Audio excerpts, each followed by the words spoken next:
Não é por acaso, as músicas não foram escolhidas por acaso. Ah, Estava conversando com meu irmão esses dias, e a gente estava refletindo um pouquinho sobre a bondade de Deus, e como muitas vezes, isso foi discutido na escola teológica, aqui com o pastor Marcelo também, semana passada ou retrasada, não me lembro.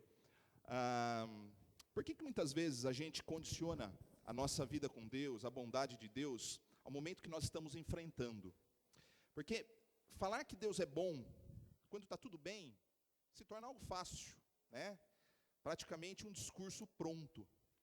Mas falar da bondade de Deus, do amor de Deus, quando nós estamos diante de barreiras intransponíveis aos nossos olhos, parece um tanto quanto contraditório aos olhos humanos. Aliás, o pastor Marcelo hoje de manhã estava destacando uma das perguntas que foram trabalhadas ontem com os jovens, no sentido de se Deus é bom, por que Ele permite o mal, né? Então, são perguntas que muitas vezes a gente se faz interiormente, no mínimo, por que Senhor? Por que Senhor? Na semana passada, nós começamos a série e a ideia foi trabalhar histórias de pessoas que estavam diante de situações complicadas, problemas, medo, dúvidas, e que puderam superar esses problemas e glorificar ao Senhor. Nós iniciamos falando sobre a história de Davi e Golias. Seria estranho não começar falando do gigante relatado na Bíblia, de 2,90 m, na conta atual, né, na transposição dos números. E nós vimos essa história, que era bastante conhecida. Hoje nós vamos ver mais uma história, que fala justamente sobre a adoração no momento da tribulação. Mas, só para a gente recapitular, apenas um slide, pode passar, Ju? Nós concluímos, fechamos o estudo de semana passada, dizendo o seguinte: quando nós estamos no momento de tribulação, de luta, de dúvida, e não necessariamente um problema, mas uma dúvida, uma dificuldade, uma falta de perspectiva do futuro, nós precisamos, em primeiro lugar, entender a realidade. Entender a realidade é equacionar as coisas do jeito que elas são. Primeiramente, não subestimar e nem superestimar a situação. Então, não adianta a gente transformar uma barata num monstro e nenhum monstro numa barata. A ideia é a gente encarar a realidade do jeito que ela é.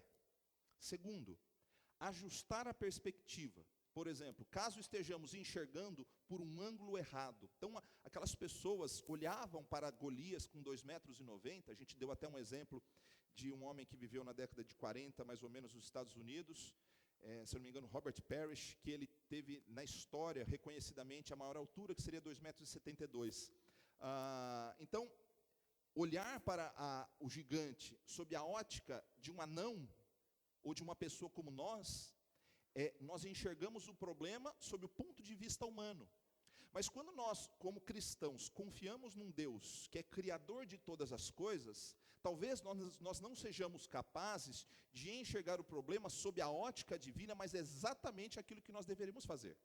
Porque diante de Davi, Golias era um gigante, mas diante de Deus, Golias era um anão. Então, a gente precisa ajustar a perspectiva no momento da tribulação, no momento da dúvida, no momento da angústia. Então, não adianta superestimar nem subestimar, mas precisamos ajustar essa perspectiva.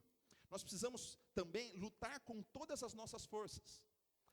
A história de descansar no Senhor não é descansar esperando que as coisas caiam do céu.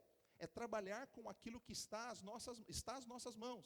Davi tinha ali a sua tiradeira, a sua funda e 5 pedras. Ele tinha ali a ideia de que ele estava indo contra Golias em nome do Senhor.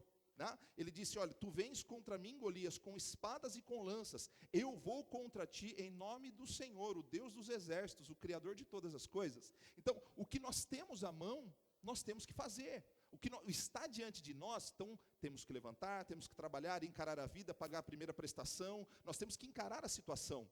Agora, não podemos perder a consciência de que a batalha é do Senhor. Ele está conosco e nos ajuda nas nossas batalhas.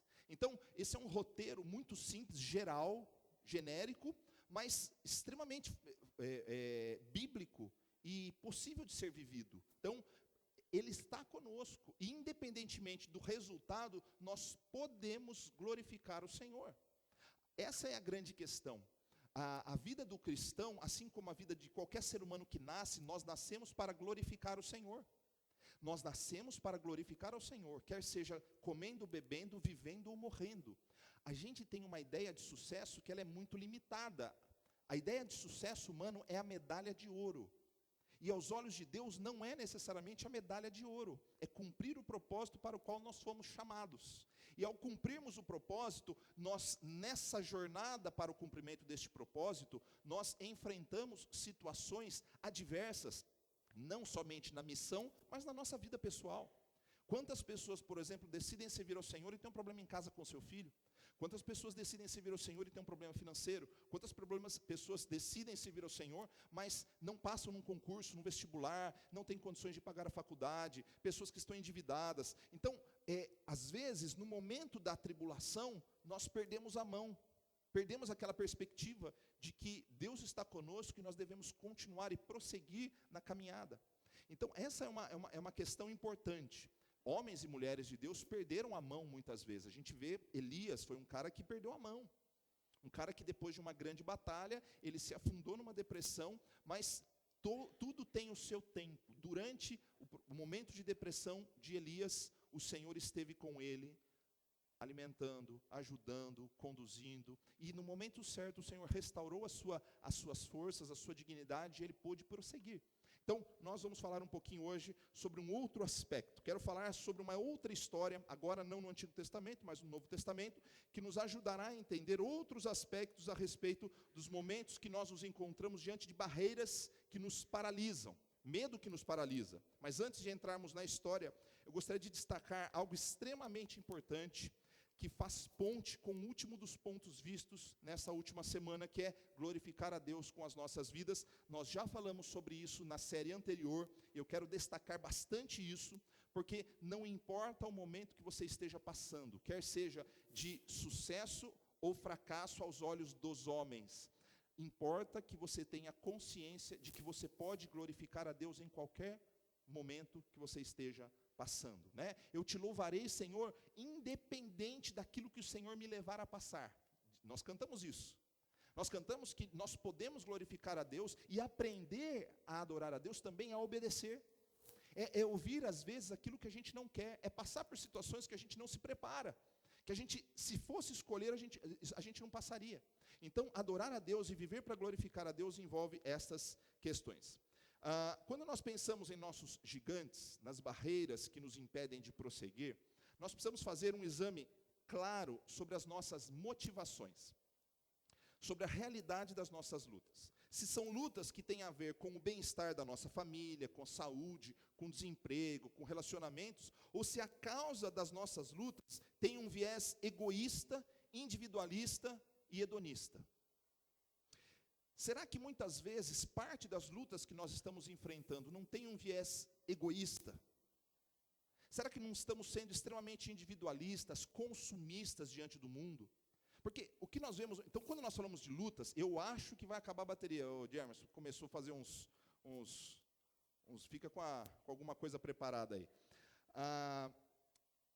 Não é difícil nós encontrarmos hoje, por exemplo, juniores, adolescentes, jovens, até adultos, que sofrem interiormente, e eu não quero ser repetitivo, mas que sofrem quando olham, por exemplo, um celular de última geração e não veem perspectiva de adquiri-lo.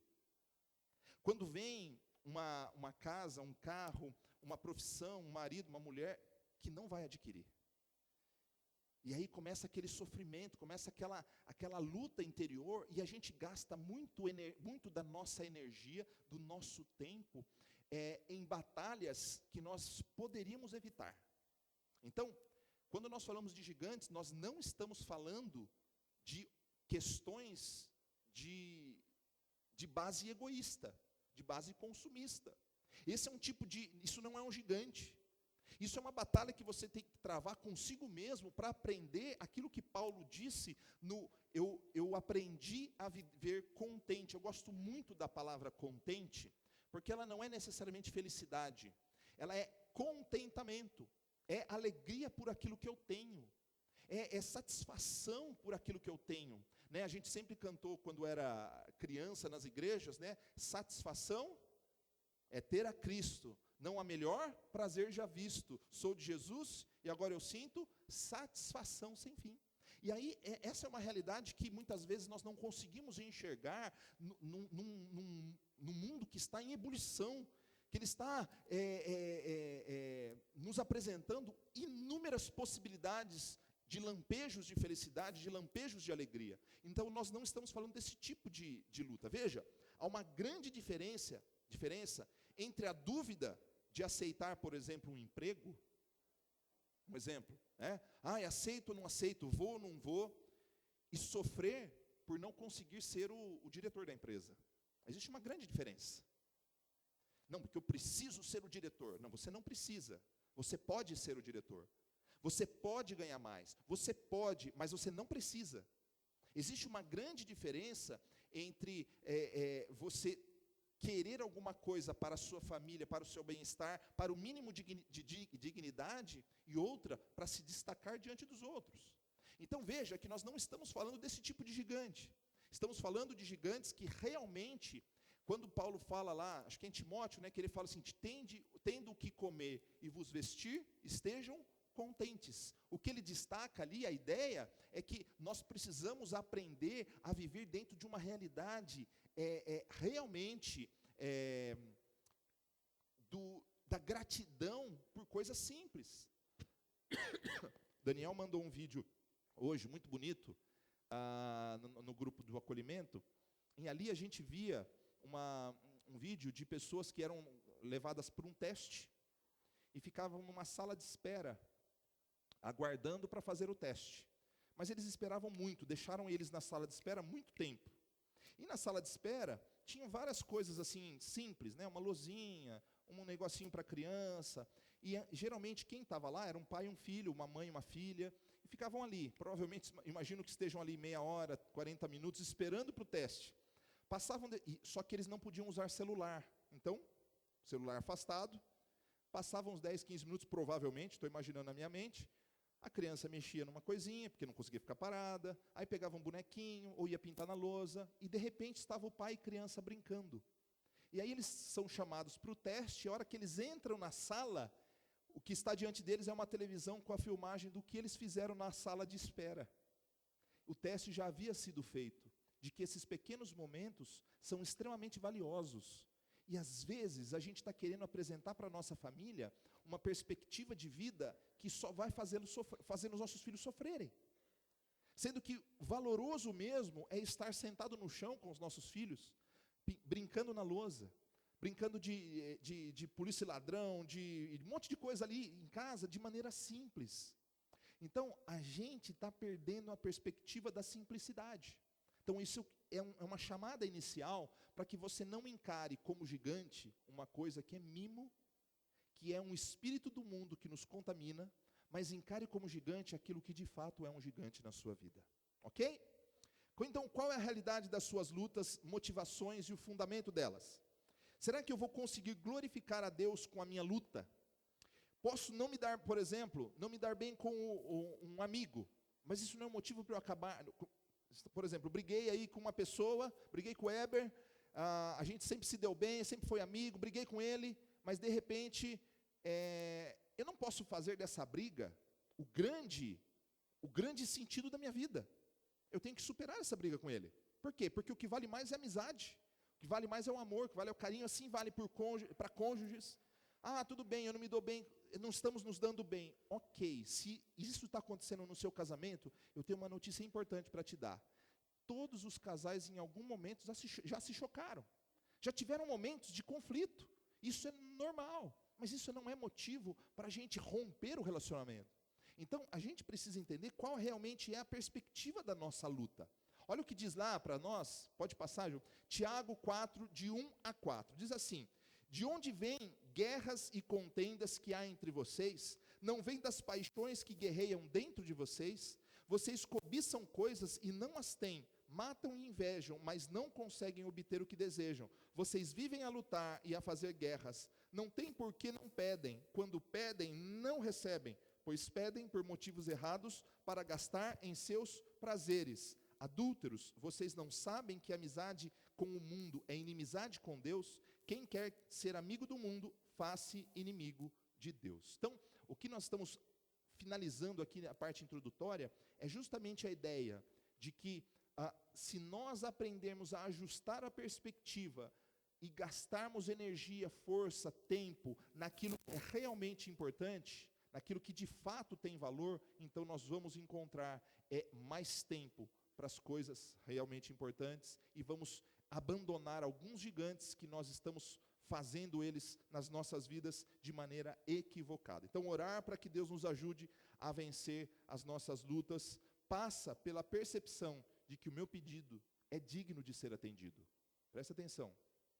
Orar para que Deus nos ajude a vencer um problema passa pela percepção de que o meu pedido é digno de ser atendido. Ai, Senhor, me faz rico, porque eu vou dar o dízimo da minha herança. Isso não é um pedido digno de ser atendido.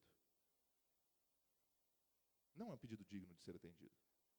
Senhor, gostaria muito de ser, mas eu prefiro o Senhor do que o dinheiro. Talvez seja um pedido digno de ser atendido. Então, só para a gente analisar. Abra a sua Bíblia lá em Atos capítulo 16.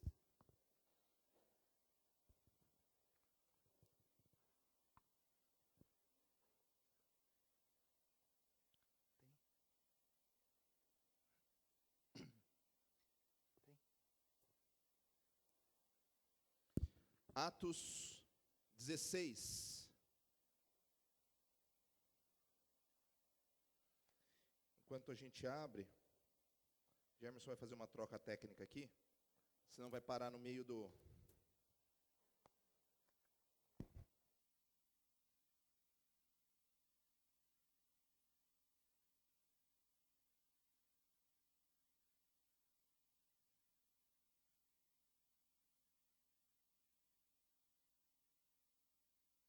Atos 16. Deixa aberto em Atos 16 e nós vamos destacando um pouquinho aquilo que está acontecendo e vamos lendo durante o nosso estudo. Esse texto apresenta o apóstolo Paulo, e Paulo foi um dos grandes propagadores da mensagem de Jesus às províncias da Ásia Menor. E aí incluímos as cidades gregas, que também e também cidades da Palestina nos arredores de Jerusalém, mesmo essas não sendo parte da sua principal missão. Paulo ele tinha a missão de levar o evangelho aos gentios, não aos judeus em especial, mas o fez quando necessário. Há consenso nos pesquisadores de que ele fez 3 grandes viagens evangelísticas, ou chamadas viagens missionárias. A primeira delas, quem foi o companheiro? Vocês se lembram ou não? Barnabé. A segunda viagem, vocês lembram quem foi? Silas. A terceira viagem provavelmente com certeza houveram companheiros de viagem, mas não alguém de destaque que a Bíblia relata. E a última das viagens, que na verdade alguns falam que foram 4 viagens, seria a viagem de Paulo até Roma. Mas basicamente foram 3 viagens e a viagem até Roma. Paulo tinha como missão maior de sua vida levar o evangelho às pessoas que não eram de descendência judaica, uma mensagem de esperança e eternidade a gente de várias influências religiosas, de várias culturas. Olha o desafio. Então nós não estamos falando aqui que talvez o seu gigante hoje seja a pregação do evangelho, mas na vida de Paulo, o desafio, a missão que ele tinha era levar o evangelho da graça de Cristo, o evangelho do amor de Deus a culturas e religiões e pessoas de várias influências e que não tinham acesso ao Deus de Israel, o verdadeiro Deus, o soberano Criador de todas as coisas. E ele acabou nessas viagens passando por inúmeras dificuldades. E essas dificuldades, pensa só, eu ouço muitas vezes, escuta, não é mentira o que eu vou contar para vocês. Eu já ouvi pastores, irmãos, pensando da seguinte forma: minha vida estava tudo bem, eu fui inventar de ir para o seminário para ser pastor, agora minha vida está uma desgraça. Eu já ouvi várias vezes. Minha vida estava tudo bem, eu não ia na igreja, eu não servia a Deus, eu não me reunia com ninguém, foi eu me envolver em alguma coisa, minha vida começou com problema. Irmãos, bem-vindos a vida cristã. A vida cristã ela é repleta de desafios. Sabe por quê? Porque nós estamos diante de nós. Você imagina, por exemplo, alguém aqui conserta máquina? Qualquer tipo de máquina? Alguém conserta? Daniel, Thiago conserta também. Consertou equipamento hospitalar, não é? Quem mais aqui conserta? E quem gosta de fazer tarefas de casa, arrumar chuveiro, tal? Você se estressa? Você se estressa em arrumar uma máquina? Sim ou não? Sim. Sabe aquela coisa quando você vai trocar resistência e parece que o fio não chega na parede, e aí a hora que você está trocando a resistência do chuveiro, quebra o cano do chuveiro. Já quebrou o cano de chuveiro na sua casa? Aí não dá certo, você vai ter que sair de casa, porque você vai ter que serrar, comprar um outro cano. Vocês imaginam se o chuveiro e aquele cano tivessem vida?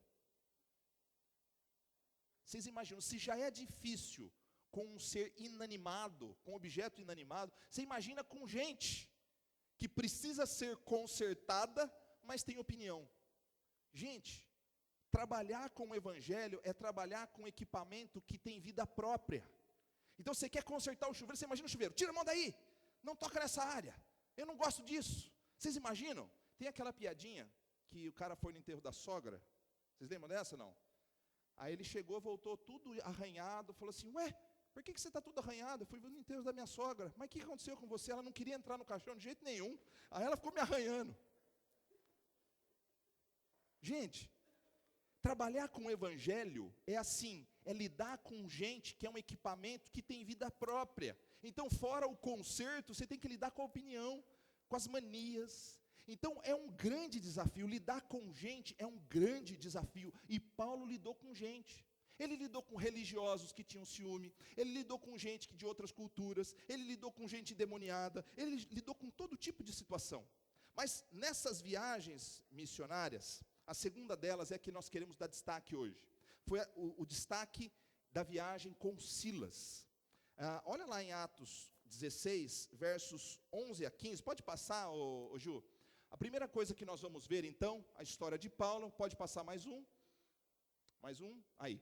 A primeira vitória na segunda viagem destacada aqui no texto, quando ele chega aqui a Filipos, a primeira vitória que ele conquista aqui em Atos 16, está lá no verso 11 a 15. Diz assim, partindo de Troade, navegamos diretamente para Samotrácia e no dia seguinte para Neápolis. Dali partimos para Filipos, na Macedônia, que é colônia romana e a principal cidade daquele distrito. Ali ficamos vários dias. No sábado saímos da cidade e fomos para a beira do rio, onde esperávamos encontrar um lugar de oração. Sentamo-nos e começamos a conversar com as mulheres que haviam se reunido ali. Uma das que ouviram era uma mulher temente a Deus chamada Lídia, vendedora de tecido de púrpura da cidade de Tiatira. O Senhor abriu seu coração para atender a mensagem de Paulo. Tendo sido batizada, bem como os de sua casa, ela nos convidou dizendo, se os senhores me consideram uma crente no Senhor, venham ficar em minha casa, e nos convenceu. Então a primeira grande vitória em sua viagem foi no evangelho. Irmãos, a coisa melhor que existiria era mais ou menos assim, se eu pregasse aqui, e falasse assim, olha, nós temos pessoas aqui com problemas de relacionamento, ok? Todo mundo já tem algum tipo de problema, ou já teve, ou vai ter algum tipo de problema. Então eu vou orar aqui para que todas as pessoas que estão com problema de relacionamento venham aqui à frente, se consertem com Deus, se consertem com as pessoas, e nós vamos dar glórias ao Senhor por isso. Melhor coisa que aconteceria. Quando você prega, as pessoas ouvem, dão ouvido à sua voz e ao Espírito Santo de Deus, e aí elas realmente decidem mudar de vida. Ou aqui tem alguma pessoa que não entregou sua vida ao Senhor. A gente prega e fala assim, entrega sua vida ao Senhor agora, a pessoa se converte. Isso é uma grande vitória. Só que nem sempre é assim. Essa primeira situação levou Paulo, com certeza, irmãos, com certeza, esses momentos de vitória nos dão um ânimo, nos dão um vigor. E acontece muitas vezes, quando a gente está servindo ao Senhor, e a gente está desanimado, alguma coisa acontece, o Senhor permite em algum momento que a gente veja uma luz de esperança. Uma luz de que está valendo a pena, mesmo que ninguém veja, mas o Senhor está trazendo paz ao nosso coração. Foi isso que Paulo encarou nesse primeiro momento. Foi uma vitória linda. Uma mulher que se converteu, a sua família foi influenciada, foi batizada, e aí ainda receberam o cuidado do Senhor através daquela família. Segunda vitória, veja lá, a partir do verso 16. Pode passar, Ju. Certo dia, indo nós para o lugar de oração, encontramos uma escrava que tinha um espírito pelo qual predizia o futuro. Ela ganhava muito dinheiro para os seus senhores com adivinhações. Essa moça seguia Paulo e a nós, gritando: esses homens são servos do Deus Altíssimo e anunciam o caminho da salvação. Ela continuou fazendo isso por muitos dias. Finalmente Paulo ficou indignado, voltou-se e disse ao espírito: em nome de Jesus Cristo eu ordeno que saia dela. No mesmo instante, o espírito a deixou. Então veja, uma mulher possessa, uma jovem possessa, estava ali na cidade de Filipos, e eles falaram, olha, e ela ficou talvez zombando, porque mostra que Paulo, no primeiro momento você pode ter a perspectiva que o demônio que havia possuído estava usando ela para anunciar, olha, eles aí estão anunciando o caminho da salvação, mas o fato de Paulo ter se irado, provavelmente é porque ela o fazia de maneira pejorativa, agressiva. Então, quando Paulo chega diante dela, ela tinha os seus agenciadores ou cafetões da espiritualidade, e eles estavam usando aquela possessa para adivinhar coisas na vida de pessoas, então ganhavam dinheiro, né? Era uma adivinha. E aí Paulo chega, fica indignado com aquela situação, ora, e o Senhor a liberta daquela possessão demoníaca. Então veja só, é uma grande vitória. Vocês imaginam? Se diante de vocês os problemas surgissem e como num passe de mágica ou num passe da atuação de Deus na sua vida, você tivesse poder para fazer todas as coisas. Uma grande vitória, uma grande situação que o encheu de ânimo para continuar a sua missão. A grande questão é que na vida nem tudo é vitória. Pode passar. As lutas, elas sempre aparecem de alguma forma. Olha o que diz lá nos versos 19 a 21.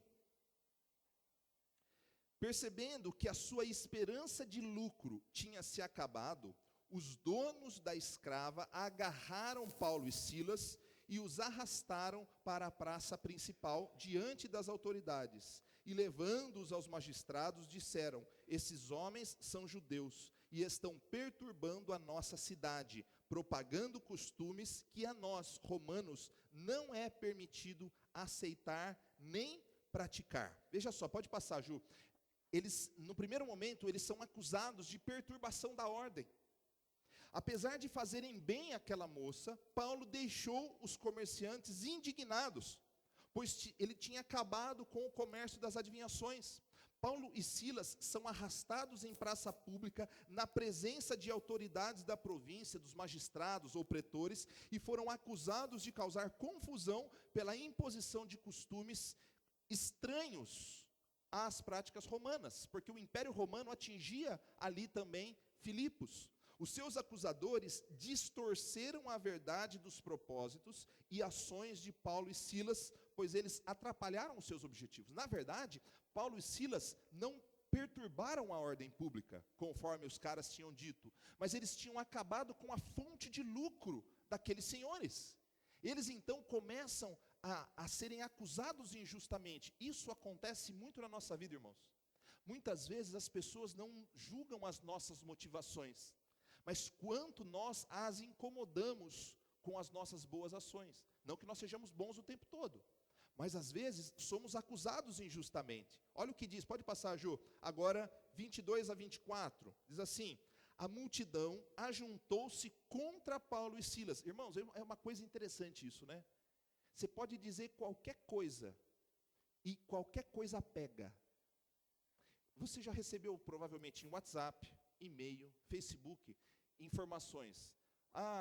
Assassino, o evangélico também cai na mesma onda. O pastor Marcelo falou sobre fofoca gospel, mas é de fato, né? Família foi martirizada por causa disso, daquilo. Aí todo mundo compartilha. Viu que o cristão foi martirizado, aí você digita na internet, e farsas. Aí você descobre que esse boato já corre há 10 anos, há tantos anos, que aquilo não é verdade. Não significa que cristãos não sejam martirizados.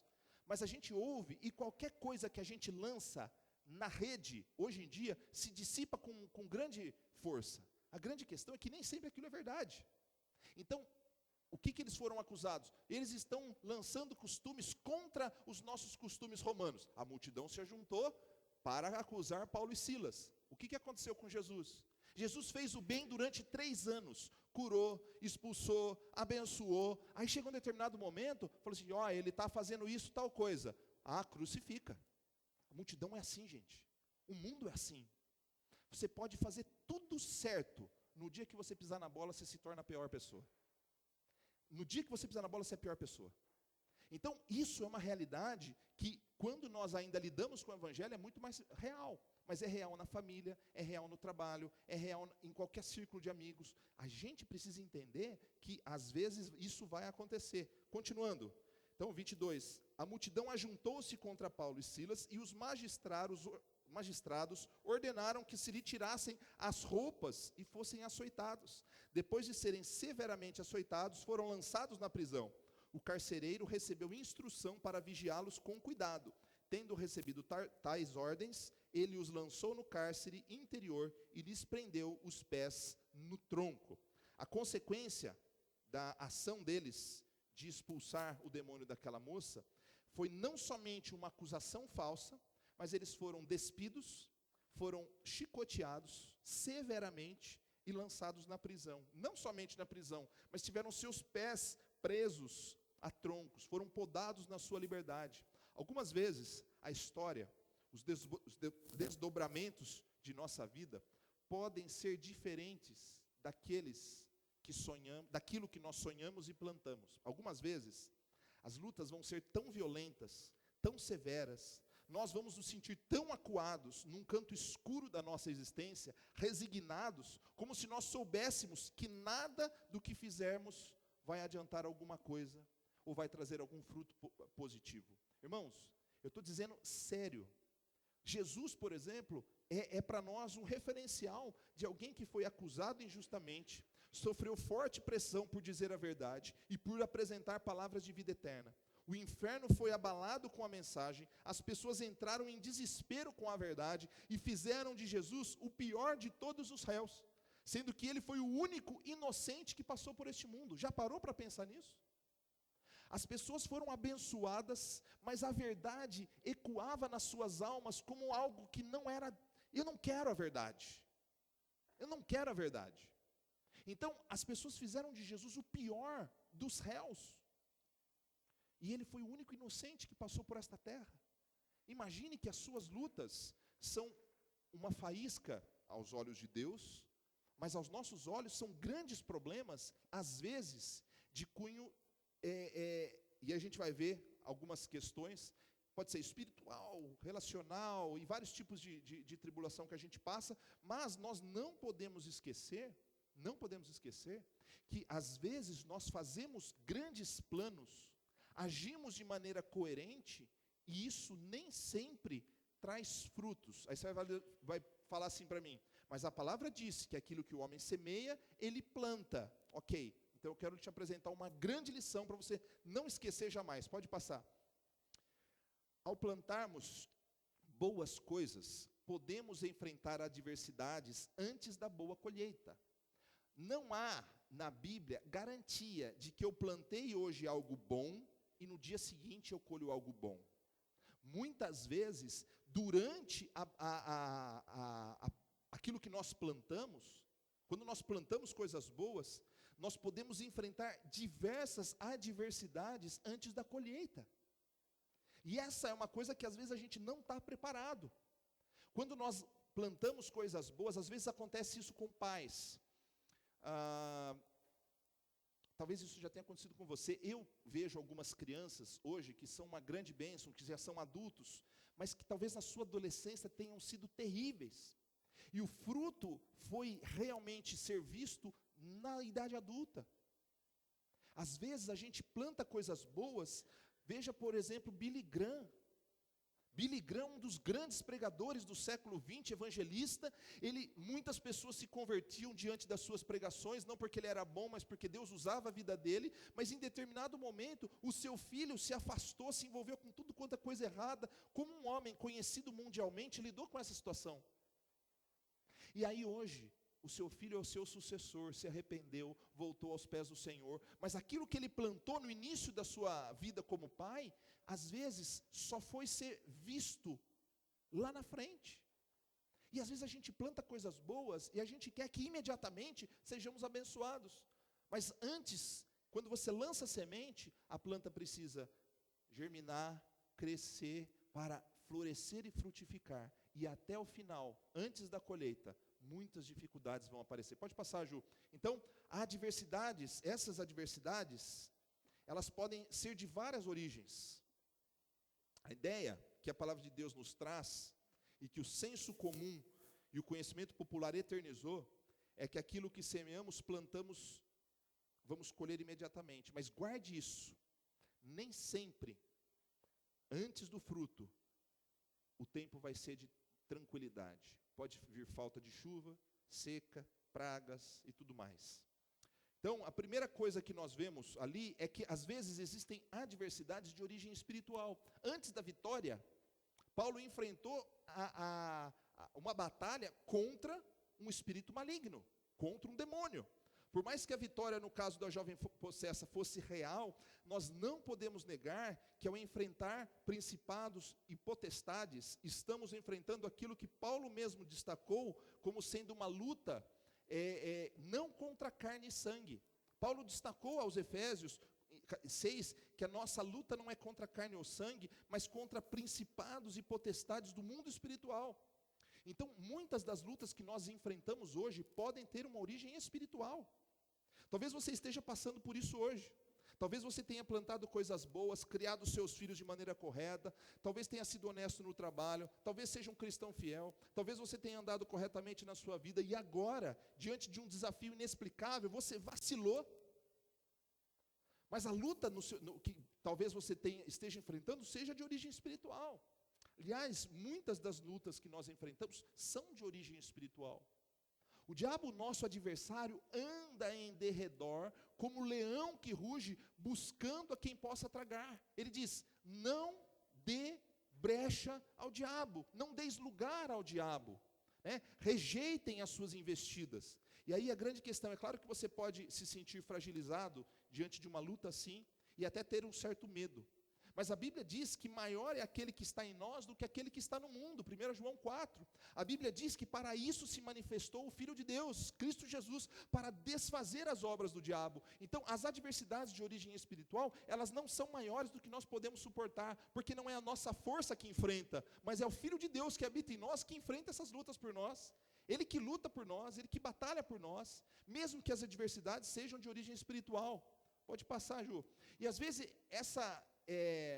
pode passar, eu acabei citando e não pedi para você passar, mas é aquilo que nós vimos até agora. Pode passar mais um e pode passar para o próximo. Às vezes essas adversidades, elas são de origem puramente pessoal. Não seja, é um desdobramento de cunho espiritual que se manifesta em relações pessoais. A adversidade que Paulo estava enfrentando também não era só espiritual, mas era pessoal, porque Paulo e Silas tinham tirado dinheiro daqueles cafetões que usavam aquela moça para ganhar dinheiro. Então talvez a nossa vida hoje possa ser um empecilho para pessoas. Talvez a nossa vida, ao refletirmos a luz do Senhor, ou sermos cidadãos de bem, ou cidadãos celestiais que buscam fazer a vontade de Deus, talvez nós causemos inveja, talvez nós causemos discórdia, talvez nós mesmos sejamos culpados por isso, por não sabermos lidar com essa situação. Mas a grande questão é que Paulo fez um grande serviço ao reino de Deus. Ele abalou o mundo espiritual, mas também abalou o ganho imoral daqueles cafetões espirituais. A situação da moça era lamentável, e Paulo viu aquilo. Pense que muitas pessoas, por exemplo, entram para a política, e podem até querer andar corretamente, mas ao tentar moralizar determinado setor, eles podem interferir em interesses de determinados grupos. Se você começar a ler um pouquinho da teoria da conspiração e de fatos reais, quando uma pessoa entra na política, nós vemos aí, a gente nunca talvez descubra, é aquela coisa, todo mundo sabe, mas ninguém sabe objetivamente. O que aconteceu com o nosso prefeito? Toninho. O que aconteceu com o prefeito de Santo André? Eu não estou dizendo que eles eram santos. Não estou dizendo nada disso. Só estou dizendo o seguinte, o que aconteceu? Isso acontece às vezes no dia a dia, pessoas nos boicotam. E talvez nós boicotemos algumas pessoas. Talvez nós corramos mais para alguns e façamos corpo mole para outros. A grande questão é que as nossas lutas hoje podem ser de origem pessoal. Nós estamos fragilizados e a sociedade está fragilizada. Hoje as pessoas, se tiverem que escolher entre um produto e você, talvez elas escolham o seu produto. Se você estiver diante de uma situação e a pessoa está com um objeto muito caro, talvez ela não jogue o objeto para salvar você da água. Talvez ela fique usando o objeto para ligar para o policial, para o resgate, ao invés de fazer alguma ajuda para você. Por quê? Porque ela está muito ocupada com coisas de valor terreno. A grande questão é que, talvez, nós estamos desconsiderando o fato de que ao existir, e aí, isso eu não lembro onde, acho que nós trabalhamos na quinta-feira no nosso grupo de estudos, lembrando uma mensagem do pastor Glênio, onde ele fala, lá de Londrina, a primeira igreja batista de Londrina, ele fala sobre a nossa conduta, ela tem algumas razões. Por exemplo, primeira razão que influencia as nossas escolhas é a questão do pecado. Nós somos formados em pecado. A nossa natureza adâmica, a nossa natureza pecaminosa, influencia as nossas ações. Não somente a nossa natureza, mas também os nossos problemas genéticos podem influenciar as nossas ações. Os nossos problemas congênitos, aquilo que nós sofremos na hora da gestação, e também o ambiente que nós estamos inseridos. A grande questão é que humanismo, racionalismo e algumas correntes acham que nós nascemos bons. E a sociedade é que nos corrompe. Que nós somos uma tábula rasa, um papel em branco, puros, imaculados. Irmãos, as pessoas são más. Às vezes a gente não entende que nós mesmos fazemos maldades. Nós somos resistentes. E aí, quando somos resistentes, quando exaltamos apenas as nossas coisas boas e deixamos de reconhecer a nossa maldade, nós não nos humanizamos do jeito que deveríamos. Nós não olhamos para Paulo que diz o seguinte: eu sou o pior dos pecadores. Então, muitos dos problemas que nós enfrentamos têm origem pessoal mesmo, porque as pessoas são más, não porque são a maldade, que existe um grupo dos bons e dos maus. Não é isso que eu estou dizendo. Estou dizendo que todos nós potencialmente podemos fazer alguma coisa que desagrada a Deus. E aí, isso também volta. Nós fazemos, mas os outros também nos agridem. Olha o que diz lá em João 15, pode passar, versos 18 e 19. Se o mundo os odeia, tenham em mente que antes odiou a mim, disse Jesus. Se vocês pertencem ao mundo, ele os amaria como se fosse dele. Todavia, vocês não são do mundo, mas eu os escolhi, tirando-os do mundo, por isso o mundo os odeia. Então, fora o aspecto pessoal, existe um desdobramento do mundo espiritual, porque ao buscarmos fazer a vontade de Deus, nós seremos agredidos, nós seremos odiados. Jesus abalou a sociedade, os discípulos abalaram. Talvez o seu problema hoje possa ser no âmbito pessoal. Talvez as pessoas o boicotem, porque o seu caminho cruzou com o dela. Profissionalmente isso pode acontecer, as pessoas dizem assim, não tenho nada contra ela, mas ela está no meu caminho. Então falam mal de você, distorcem a verdade, brigam, fazem cara feia. Na família é assim que acontece. Então nós precisamos entender que Paulo enfrentou esse tipo de situação. A tribulação dele era de origem não só espiritual, mas tinha um desdobramento relacional. E aí, a terceira coisa é que nós podemos sofrer adversidades como Paulo sofreu, de origem legal. Às vezes a gente está buscando a justiça, e não estou simplesmente a justiça humana, mas não, isso não é justo. Ok, nem sempre as coisas vão ser justas. Nem sempre nós seremos tratados com justiça. No caso de Paulo, nem o poder judiciário, que deveria primar pela justiça, ele o fazia, ele era ineficaz. Ela era uma justiça tendenciosa. Hoje, por exemplo, quando você conversa com a justiça, você tem que saber se não existe. Por que determinados casos vão à frente do seu, por exemplo? Sabe aquela empresa que te usou? Sabe aquela empresa que te usou? Que o processo está aí há 10 anos e você não consegue resolver? É assim que acontece. Por que alguns casos... mas os juízes estão muito lotados. Ok, eu concordo. Os juízes estão muito cheios de coisa para fazer. Mas por que alguns casos vão à frente? Porque, irmãos, o mundo não é justo. Se a gente acredita no mundo justo, ele não existe. O mundo, ele é injusto.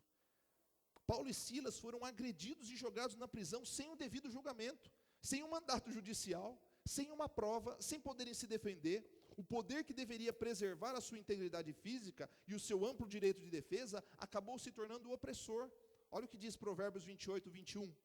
Agir com parcialidade não é bom, pois até por um pedaço de pão o homem se dispõe a fazer o mal.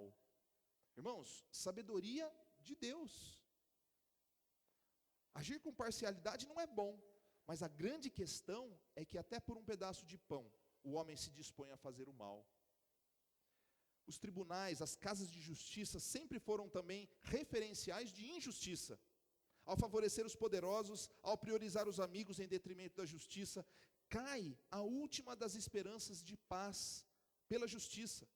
Pois quando a maior casa de justiça se contamina, o homem não tem a quem recorrer. Ou recorre às próprias mãos, ou se resigna, ou então busca a solução em Deus. Aí a gente tem que escolher. Irmãos, o mundo é injusto. E se você busca justiça aos olhos dos homens, nem a maior casa de justiça do nosso país, nem a Suprema Corte Internacional é 100% isenta, é 100% justa. E você espera que as pessoas que estão ao seu redor sejam justas com você? Eu quero dizer para você, que eu confio num juiz, que também é advogado, que também é consolador. Pai, Filho e Espírito Santo. Pai, Filho e Espírito Santo. É a única forma de nós enfrentarmos algumas adversidades que tem a ver com justiça e paz. Paulo e Silas, além do fato de terem sido mandados para a prisão sem serem ouvidos, ainda eram cidadãos romanos e que gozavam de benefícios que foram jogados na lata do lixo. Olha o que diz Salmo 94, 14 e 15. O Senhor não desamparará o seu povo, jamais abandonará a sua herança, voltará a haver justiça nos julgamentos, e todos os retos de coração a seguirão. Talvez o problema que você enfrenta hoje seja algo injusto, e você se sente de mãos atadas. Talvez nenhum poder humano, e provavelmente, muito provavelmente, nenhum poder humano por si só vai resolver a sua causa. Mas o Senhor, no devido tempo, Ele fará justiça a todos aqueles que nele esperam. E a pergunta que eu quero te fazer, pode passar, Ju, como você reagiria na situação de Paulo, na situação de Silas?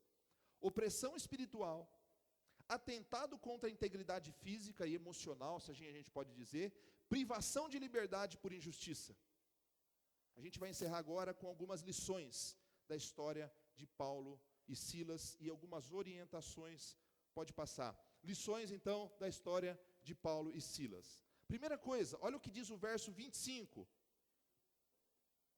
Por volta da meia-noite, Paulo e Silas estavam orando e cantando hinos a Deus. Os outros presos os ouviam, e de repente houve um terremoto tão violento que os alicerces da prisão foram abalados. Imediatamente todas as portas se abriram e as correntes de todos se soltaram. A primeira coisa que eu quero ver com você, pode passar, Ju, é que Deus merece a nossa adoração, independentemente da situação que nós estejamos enfrentando. Nós cantamos isso aqui. Independentemente da situação que o Senhor me levar a passar, nós não podemos quebrar o vínculo do nosso relacionamento com Deus. Ele é digno, Ele continua, presta atenção, Ele é digno de adoração, e Ele sempre será digno de adoração, independentemente do que você esteja passando hoje. Pode ser tribulação financeira, relacional, de fundo espiritual, não importa, Ele continua digno de adoração. E Paulo e Silas, eles foram acusados injustamente, violentados, jogados na prisão, privados da sua liberdade, e eles estavam fazendo o quê?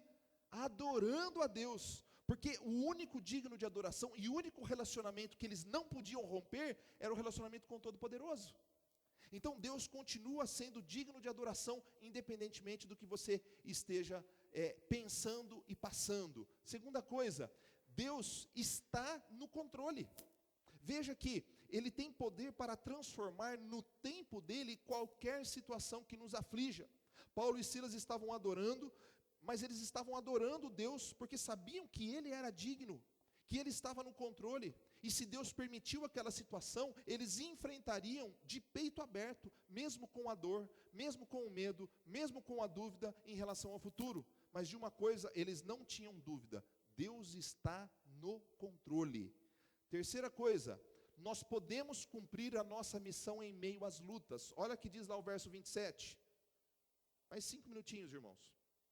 27.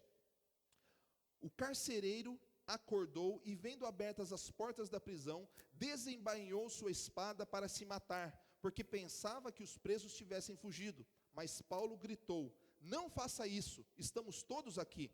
O carcereiro pediu luz, entrou correndo e, trêmulo, prostrou-se diante de Paulo e Silas. Então levou-os para fora e perguntou: senhores, que devo fazer para ser salvo? Eles responderam: creia no Senhor Jesus e serão salvos, você e os de sua casa. E pregaram a palavra de Deus, e ele e a todos os de sua casa. Naquela mesma hora da noite, o carcereiro lavou as feridas deles. Em seguida, ele e todos os seus foram batizados. Então os levou para sua casa, serviu-lhes uma refeição, e com todos os de sua casa alegrou-se muito por haver crido em Deus. Isso sucedeu logo depois da libertação deles. Mas veja só, às vezes a gente está, sabe uma tribulação que você tenha passado? Vamos imaginar, você foi abandonado por um amigo, por um namorado, por uma esposa, um marido, você foi tratado injustamente, você perdeu o emprego, qualquer coisa que tenha acontecido com você. E aí a gente fica ali lamentando, só que essa situação redunda em louvor e glória ao nome do Senhor. Mas como assim? Às vezes você conhece uma pessoa que Deus queria que você usasse, que você fosse usado para levar o Evangelho. Paulo e Silas, quando foram levados para a prisão, o Senhor usou aquela situação para levar o Evangelho ao carcereiro. Às vezes a gente tem que chorar, irmãos. A gente pode chorar, a gente tem que passar pela dor, mas às vezes a nossa dor, o nosso sofrimento pode nos conduzir ao cumprimento de uma missão maravilhosa. Olha o que aconteceu, aquele tempo de prisão de Paulo e Silas fez com que eles levassem o Evangelho a uma família inteira, e ela se converteu. Às vezes a gente está equilibrando as coisas de uma maneira errada. Às vezes a gente está se pondo na balança como se nós fôssemos os objetos mais importantes. Que somos nós? O pastor Marcelo perguntou hoje de manhã, né, Antônio? O que nós somos diante da grandeza de Deus? Um sopro, uma neblina, que logo se esvai. Então o que importa mais? O seu sofrimento, o meu sofrimento, que tem valor, mas a glória de Deus. Irmãos, porque aqueles que esperam no Senhor renovam as suas forças, aqueles que esperam no Senhor têm a garantia da vida, mas nós não podemos esquecer que, apesar da nossa insignificância, Deus torna a nossa vida significante quando estamos com Ele. Ela tem um significado grande quando estamos com Ele. E Paulo e Silas glorificaram a Deus. Terceira coisa, quarta coisa, pode passar. Nós devemos vencer a tentação de nos dar bem. Paulo poderia, naquele momento de luta, dizer assim: não quero nem saber, não vou encarar isso aqui, eu vou fugir. Caiu mesmo, o Senhor fez um milagre, eu vou fugir. Mas Paulo sabia que se ele fugisse, o carcereiro que tinha sido encarregado seria morto. Ele talvez passaria por uma situação terrível. Então, antes de mais nada, ele não quis se dar bem. Ele deve ter perguntado para Deus: o que eu faço, Senhor? E o Senhor orientou: fica aí, você tem uma missão para cumprir. Ele ficou e cumpriu os propósitos de Deus. Por fim, no tempo de Deus, todos nós seremos exaltados. Isso precisa ficar bem claro. Olha o que aconteceu, para terminar o texto, versos 35 a 40. Estamos terminando. Quando amanheceu, os magistrados mandaram os seus soldados ao carcereiro com esta ordem: solte esses homens. O carcereiro disse a Paulo: os magistrados deram ordens para que você e Silas sejam libertados. Agora podem sair e vão em paz. Mas Paulo disse aos soldados: sendo nós cidadãos romanos, eles nos açoitaram publicamente, sem processo formal, e nos lançaram na prisão. E agora querem livrar-se de nós secretamente? Não, venham eles mesmos e nos libertem. Os soldados relataram isso aos magistrados, os quais, ouvindo que Paulo e Silas eram romanos, ficaram atemorizados. Vieram para se desculpar diante deles e, conduzindo-os para fora da prisão, pediram-lhes que saíssem da cidade. Depois de saírem da prisão, Paulo e Silas foram à casa de Lídia, onde se encontraram com os irmãos e os encorajaram, e então puderam partir. Irmãos, aqui é uma referência que nos aponta para a ideia de que no tempo de Deus nós seremos exaltados. Ao nome do Senhor, todo joelho há de se dobrar, e aqueles que nele esperam, em tempo oportuno serão exaltados. Então, se você está enfrentando uma situação de adversidade, creia que o Senhor, no tempo certo, há de exaltar os seus. Refletindo e aplicando, que é a última parte do nosso estudo. Algumas lutas podem conter acusações injustas. Talvez você não tenha encontrado justiça, nem dos homens, nem das situações. Pode passar. Outras lutas podem conter agressões de todos os tipos, verbais, físicas, problemas de todos os tipos. Pode passar. Elas podem ser de origens variadas, espiritual, pessoal, jurídica, etc. Mas diante dos gigantes, pode passar. Deus continua digno da nossa adoração. Veja só, não importa o que você esteja passando, Deus continua digno de toda adoração. Ele sempre está no controle. Nós podemos cumprir a nossa missão mesmo diante de uma situação adversa. Nós devemos vencer a tentação de nos dar bem. Não importa que a gente se dê bem, importa que Deus seja glorificado em nós. E por último, nós precisamos lembrar que seremos exaltados em tempo oportuno. Então, o desafio que eu queria fazer com vocês, queria que você ficasse em pé, pode passar agora, queria que nós lêssemos juntos o texto de 1 Pedro, capítulo 5, versos 6 e 7. Vamos ler juntos? 1, 2, 3. Portanto, humilhem-se debaixo da poderosa mão de Deus, para que Ele os exalte no tempo devido. Lancem sobre Ele toda a sua ansiedade, porque Ele tem cuidado de vocês. Não é que Deus vai cuidar, mas Ele tem cuidado. Não importa o que você esteja passando, Ele está cuidando. Por isso nós devemos nos humilhar diante dEle, em adoração, e mesmo não entendendo os seus planos, reconhecer que em tempo devido nós seremos exaltados. Vamos orar.